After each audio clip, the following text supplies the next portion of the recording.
Buongiorno e ben arrivati alla quinta settimana del corso. Welcome to week 5 of the course.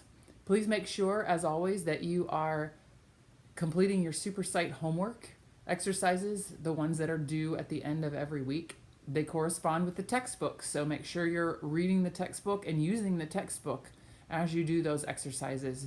Make sure you do them to 100% accuracy so that your homework grade will be really good at the end of the semester. I can't express enough how important it is to score high on your homework to help your overall grade in this course.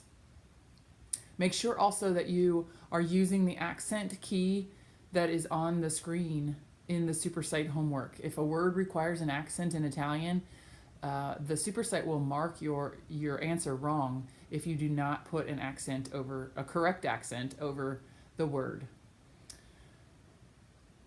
Week 5 video, of course, is due on Wednesday. Make sure when you submit your weekly videos that you are writing even if it's just one sentence, that you're using a complete sentence in your answer. Subject pronouns and the verb essere, the first video tutorial this week. So important, so important. Subject pronouns are key to understanding how verbs are conjugated in Italian. So please read your book first. The pages are included in the video tutorial. And then watch the video tutorial and then answer the questions at the end. The verb essere is the verb to be in English, and as you can imagine, just as much as we use the verb to be in English, it is used just as often and for many of the same reasons in Italian. So please, if you have questions, make sure you pay close attention to the textbook and the video tutorial, and if you have questions, make sure you ask them. Noun adjective agreement video tutorial. Very important because adjectives in Italian must modify correctly or agree correctly with the noun that they're describing. So remember that nouns have a gender, masculine or feminine, and they also have number, singular or plural. An adjective will take on the same type of form. An adjective that ends in an O or an A in the singular will end in an I or an E in the plural. So there are adjectives that have 4 endings, like bello, buono, studioso, laborioso, americano, italiano. These adjectives have 4 possible endings depending on the noun they're describing. Adjectives like intelligente, grande, importante, those have only 2 endings, depending still on the noun they're modifying, but they don't show the gender of the noun. They only show the number of the noun, whether that noun is singular or plural.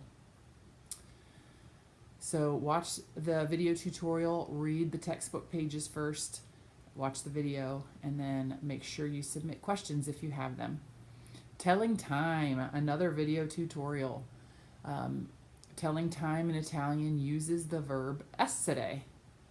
It is or they are. And so as you watch this, what I think is a very good explanation of how to tell time in Italian, keep that in mind, that the verb essere is actually used. Make sure you also look at the textbook pages before you start the video tutorial. Distance learning activity number 8, a video interview, the first one of the semester. So it's similar to the video introduction you've already done, but it's a little bit more in depth. You will ask, if you want to do this on your own, you will just ask and answer the questions that I have provided. Literally ask them and answer them in the video. You can also use a friend or somebody that you know to ask you these questions like an interview would be. One thing I cannot stress enough whenever you create videos in this class, do not use an online translator. Do not use a translator to do the work for you if you put the answer in English and then it just spits it back for you in Italian. That's too easy. That's way too easy, and it doesn't make you think at all about the Italian and the way it's structured. B, translators are easy to spot, and they are never 100% correct. There's always a translation difference, and things meaning or words are lost in translation. So please do not ever use a translator in this class. Use your book and notes. Ask me or somebody else for help, but please do not use online translators to just plug in the English and then it spits back the Italian for you.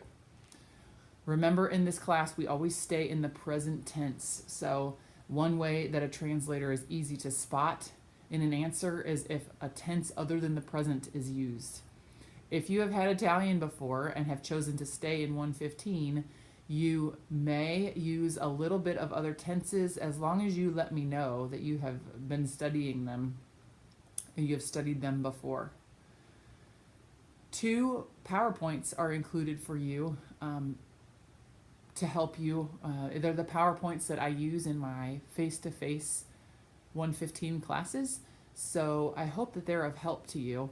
If you open the PowerPoints to help you study, and you have any questions whatsoever on them, please let me know. I'd be happy to help clarify anything for you. We have our second quiz 2, in this week, in week 5. So watch the quiz 2 review video if you would like to help you prepare yourself a little bit more. And then when you're ready, open the quiz and take it. Remember, you have 45 minutes to take the quiz from the time you open it. Make sure your internet connection is good, and please make sure you take the quiz by yourself without the help of anybody else. Well, lastly is the week 5 forum. So once again, I encourage you to participate in weekly forums when you've got something to say. Maybe this week you stumbled upon something Italian related. Maybe you met an Italian during your week. So please, if you have any experiences at all, they can be as random as they get, but share with the class, please, and respond to somebody's post also. All right, è tutto per questa settimana. Buon lavoro e buona settimana.